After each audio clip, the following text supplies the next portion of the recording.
Welcome to cinema సన్యాసి wear movie mates మోక్షం. కొత్త లోక చాప్టర్ 1 చంద్ర మూవీ చూశాను. అనుకున్నట్టుగా కాదు కానీ కొంచెం కొత్తగా ఉంది. Let's talk about it. Video start చేసే ముందు కొంచెం కింద ఉన్న సబ్స్క్రైబ్ బటన్ కొట్టేస్తే movie reviews, film analysis, cinema talk ఇలాంటి కంటెంట్ మీకు ఇష్టమైతే సబ్స్క్రైబ్ చేసేయండి. మన దగ్గర ఉండేదే అదే.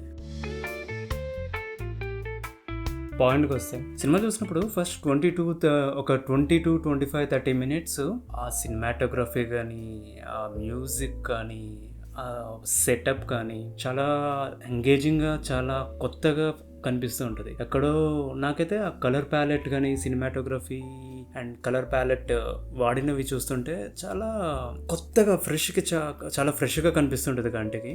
చాలా బాగుంటుంది విజువల్లీ. అండ్ స్టోరీ కూడా ప్రాపర్ సెటప్తో స్టార్ట్ అవుతుంది. అండ్ నాకు బాగా నచ్చిన విషయం ఏంటి అంటే, టైటిల్స్ పడేటప్పుడు ఒక కామిక్ టోన్లో మారిపోతుంది. రియల్ లైఫ్ పీపుల్ మూవీ అంతా సడన్గా ఒక కామిక్ స్కెచెస్ లాగా మారిపోతుంది. I think AI generated images లా అనిపిస్తే కానీ బాగుంటాయి, చాలా బాగుంటాయి. ఎటువంటి వాయిస్ ఓవర్ లేకుండానే ఆ ఇమేజెస్, స్కెచెస్ చూస్తూ ఉంటే మనకు స్టోరీ లైన్ అర్థమవుతుంది. అది చాలా ఇంట్రెస్టింగ్, ఎంగేజింగ్గా అనిపించింది. ఒక కామిక్ బుక్ వైబ్స్ వచ్చాయన్నమాట. అరే చాలా బాగా చేశారు అని అనిపించింది. ఆఫ్టర్ టైటిల్ క్రెడిట్స్ అయిపోయాక కూడా మొత్తం మూవీ అంతా ఒక గేమ్, ఒక నియోన్ లైట్ థీమ్తో ఉన్న, blue and red tangerine neon light థీమ్తో ఉన్న గేమ్ లాగా కనిపిస్తూ ఉంటుంది అనమాట. అండ్ మ్యూజిక్ కానీ, విజువల్స్ కానీ, కెమెరా యాంగిల్స్ కానీ అంతా ఇట్లాంటివి మోస్ట్లీ గేమ్స్లోనే కనిపిస్తాయి. బట్ మన దగ్గర అసలు ఈ టైప్ ఆఫ్ టేకింగే తక్కువ. సో చాలా వేరే బ్యూటిఫుల్ అండ్ చూడడానికి బ్యూటిఫుల్గా అండ్ చాలా ఇంట్రెస్టింగ్గా ఉన్న ఒక వేరే వరల్డ్లోకి తీసుకెళ్ళినట్టు అనిపిస్తుంది ఫస్ట్ 25-30 మినిట్స్. సర్లే ఇది బాగుంది కదా, ఇలా జరుగుతుంది కదా అని అనుకుంటూ ఉంటాము. అండ్ కథ జరగదబ్బా. ఇంటర్వెల్ అయ్యేంత వరకు కథ జరగదు. ఇంటర్వెల్ దగ్గర కథ గాడిలో పడుద్ది. ఇంటర్వెల్ దగ్గర ఒక ప్యారలల్ స్క్రీన్ ప్లేతో ఆరిజిన్ స్టోరీ చూపిస్తూనే, చైల్డ్హుడ్ ఆరిజిన్ స్టోరీ చూపిస్తూనే ప్రెజెంట్లో జరగబోయే ఒక చిన్న కాన్ఫ్లిక్ట్ జరుగుతూ ఉంటుంది. ఇది చూపిస్తుంటారు. ఆ రెండింటిని ఒకదాని తర్వాత ఒకటి చూపిస్తూ ప్యారలల్గా జరుగుతూ ఉంటాయి అక్కడ. అండ్ మొత్తం సినిమాలో ప్రాపర్ యాక్షన్ సీక్వెన్స్ ఏమైనా ఉంది అంటే ఆ ఫ్లాష్ బ్యాక్ ఆరిజిన్ సీన్స్లో చిన్న పిల్లతో ఒక యాక్షన్ సీక్వెన్స్ ఉంటుంది అండి. సూపర్, చాలా చాలా చాలా బాగుంటుంది. మొత్తం సినిమాలో అది ఒకటే హైలైట్ అబ్బా నాకైతే. చాలా బాగుంటుంది. ఆరిజిన్ కూడా చాలా బాగుంది, చాలా ఫ్రెష్గా కొత్తగా ఉంది. ఏదో కాపీ పేస్ట్ చేసినట్టు లేదు. కానీ ఇంటర్వెల్ వరకు కథ జరగదు. అన్ని ఇంట్రెస్టింగ్ ఎలిమెంట్స్ అన్నీ పెట్టేసి 1-2 ఇంట్రెస్టింగ్ సీన్స్ పెట్టి మిగిలినంతా మ్యూజిక్తో కొట్టిపడేశాడు అండ్ విజువల్స్తో. బట్ కథ జరగదు అసలు. అది అట్లానే ఉంటుంది. ప్రీ ఇంటర్వెల్లో కథ అమ్మాయి స్టార్ట్ అయింది అనగానే ఇంటర్వెల్ పడుద్ది అండ్ వీఆర్ ఫైన్. బాగుంటుంది.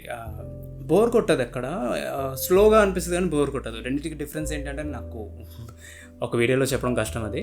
బట్ స్లోగా ఉంటుంది కానీ బోర్ కొట్టు. టు బి ఫ్రాంక్ నాకేమనిపించింది అంటే, చాలా good cinematography, music and direction combination ఇది. స్టోరీ లెవెల్లో, క్యారెక్టర్ డెవలప్మెంట్ లెవెల్లో చాలా బేసిక్ కథ, చాలా జెనరిక్ క్యారెక్టర్స్ ఇవి.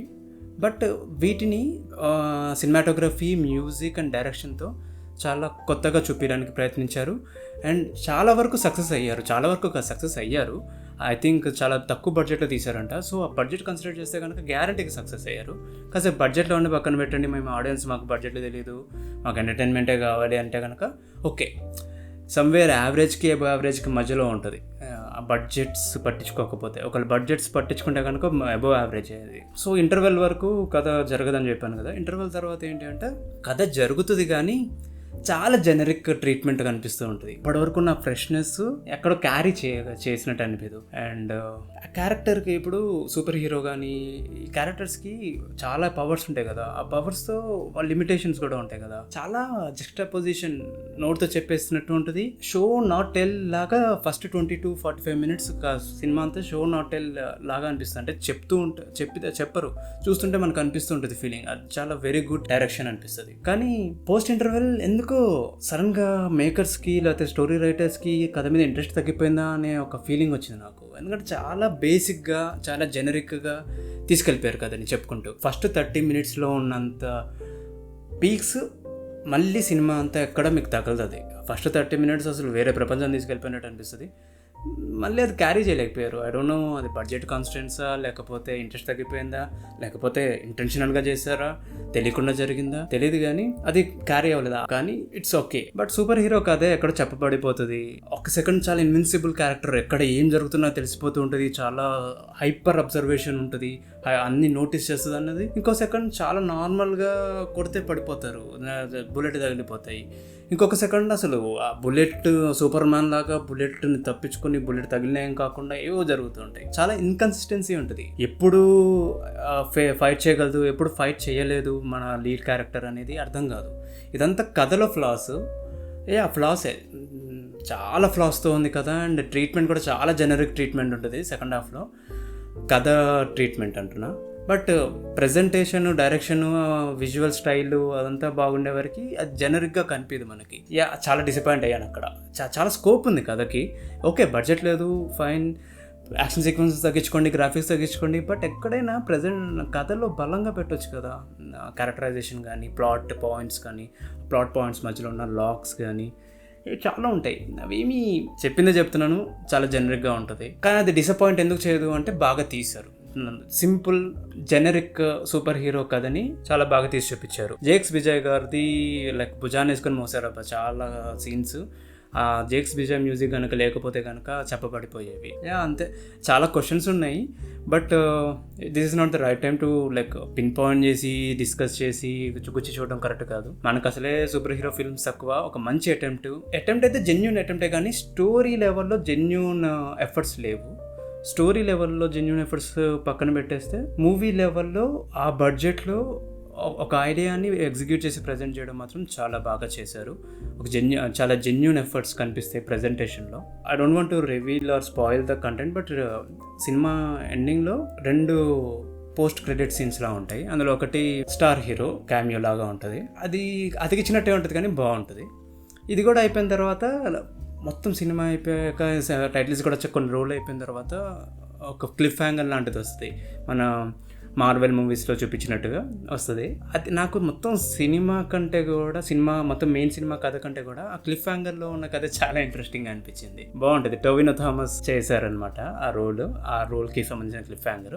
నెక్స్ట్ పార్ట్కి లీడ్ అన్నట్టుగా ఉంటుంది. నాకు తెలిసి అది ఇంకా బాగుంటుంది కథ కానీ సినిమా కానీ దీనికి కమర్షియల్ సక్సెస్ వస్తే కనుక మేబీ నెక్స్ట్ పార్ట్లో ఆ టోవినో థామస్ గారి సినిమాకి మంచి బడ్జెట్, మంచి టెక్నికల్ ఆస్పెక్ట్స్ పెట్టి కథ దగ్గర కూడా ఇంకొంచెం, మరీ ఒక సెకండు కొడితే ఎగిరిపడతారు, ఇంకొక సెకండు కొడితే ఆమె పడిపోతుంది, ఇలా కాకుండా ఇప్పుడు ఆమె రియల్ వీక్నెస్ ఏంటి, రియల్ స్ట్రెంగ్త్ ఏంటి, అంత స్ట్రెంగ్త్ ఉన్న అమ్మాయిని లేకపోతే అంత స్ట్రెంగ్త్ ఉన్న ఒక క్యారెక్టర్ని ఎలా పడేయాలి అంటే ఏం చేశారు. ఊరికే గన్ పట్టుకుని వెనకాల కాల్చారు, ముందు పొడిచారు. మరి ఇంత సింపుల్ జనరిక్గా వెళ్ళకుండా కొంచెం బుర్ర పెట్టి ఒక ప్లాట్ పాయింట్స్ డివైజ్ చేసి రాసుకుంటే అబ్బా బ్యూటిఫుల్ సూపర్ హీరోస్ సాగా సిరీస్గా అవుతుంది.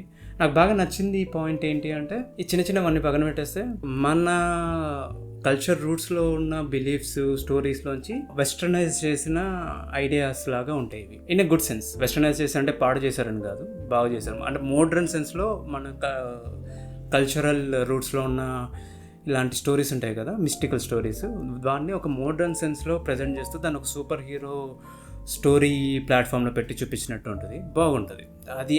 ఆ ఐడియా కానీ ఆ అటెంప్ట్ కానీ చాలా బాగుంది, చాలా బాగా చేశారు కూడా. కొంచెం కథా స్థాయిలో ఇంకో మరీ ఆడియన్స్ ఏం పెట్టినా చూస్తారు, డబ్బులు వస్తాయి. ఎందుకంటే చాలా సినిమాలు ఎలా ఉన్నా కూడా డబ్బులు వచ్చాయి, సక్సెస్ అయ్యాయి, మంచి పేరు వచ్చింది. కానీ లాంగ్ రన్లో దాన్ని బాగా గుర్తుంచుకోవాలి, మంచి పేరు ఉండాలి అని అంటే కనుక కొంచెం కథా స్థాయిలో కూడా మనసు పెట్టి ఎఫర్ట్స్ పెట్టి రాసుకుంటే క్యారెక్టర్స్ని కానీ ప్లాట్ పాయింట్స్ని కానీ ఇంకొంచెం బాగుంటుంది. అదొకటి మిస్ అయింది. ఇలాంటి సినిమాస్ని ఎంకరేజ్ చేస్తే ఇంకొంచెం మంచి సినిమాలు వస్తాయి మనకి. ఎప్పుడు రొట్టె సినిమాలు లేకపోతే అన్నెసరీ ఎలివేషన్ సినిమాలే కాకుండా వెరీ గుడ్ అటెంప్ట్, ఒక మంచి స్టార్టింగ్ స్టెప్ లాంటిది ఇది ఇలాంటి ఒక సాగాకి. బట్ ఇక్కడున్న ఎఫర్ట్స్ ఆపేయకుండా దీన్ని ఇంకా బెటర్గా చేసుకుంటూ వెళ్తే కనుక వరల్డ్ ప్లాట్ఫామ్లో కూడా చూసి గుర్తించేంత రికగ్నిషన్ వస్తుంది. బట్ పర్సనల్లీ ట్రైలర్ టీజర్ చూసినప్పుడు వచ్చిన హై సినిమాలో రాలేదు. Disappointed me a little. But ఇప్పుడు వస్తున్న సినిమాలతో చూసుకుంటే, వీళ్ళు చేసిన ఒక కొత్త అటెంప్ట్తో చూసుకుంటే they did a very good job. But somewhere up to the mark లేదు, చిన్న డిసప్పాయింట్మెంట్ ఉండిపోతుంది. బట్ అది నాకు అనిపించింది. మేబీ మీరు హెవీ ఎక్స్పెక్టేషన్స్ పెట్టుకోకుండా వీకెండ్ ఒక మంచి సినిమా చూసి టైం స్పెండ్ చేయాలి అనుకుంటే, సో నాకున్న ఓవర్ ఎక్స్పెక్టేషన్స్ డిసప్పాయింట్ అయ్యా, కానీ మీరు నార్మల్ ఎక్స్పెక్టేషన్స్తో వెళ్తే కనుక you will be really satisfied. ఒకటి మైండ్ పెట్టుకోండి, స్లో మూవీ, బోరింగ్ ఉండదు, బట్ స్లో మూవీ. మధ్య మధ్యలో చాలా న్యాచురల్ లైక్ అన్ఇంటెన్షనల్ జోక్స్ లాంటివి చాలా ఉంటాయి, అన్ని క్రాక్ అవుతాయి. హాల్లో కూడా అందరు నవ్వుతూ ఉన్నారు. It worked out well. వాళ్ళ అటెంప్ట్ వర్కౌట్ అయింది బాగా. But it could have been better. ఇప్పుడు బాగుంది, కానీ ఇంతకంటే బాగుండే స్కోప్, పొటెన్షియల్ ఉంది. So until we meet in the next video, keep watching cinema Sanyasi. Like, share, subscribe cinema Sanyasi. Tata, bye bye, see you.